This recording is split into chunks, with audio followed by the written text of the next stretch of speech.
കേസുകളാണ്. ഇന്ന് നമ്മൾ ചിക്കൻ ബിരിയാണി ഉണ്ടാക്കാൻ പോവാന്.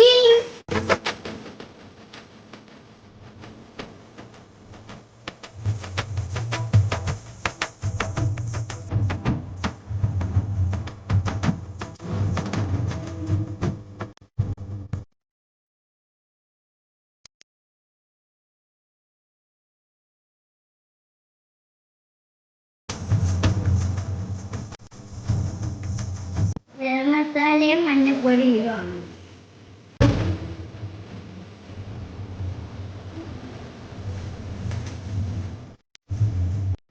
കുരുമുളകാണ് ഇടുന്നത്. മസാല പിടിക്കാൻ കുറച്ച് നേരം ചിക്കൻ മാറ്റി വയ്ക്കാം.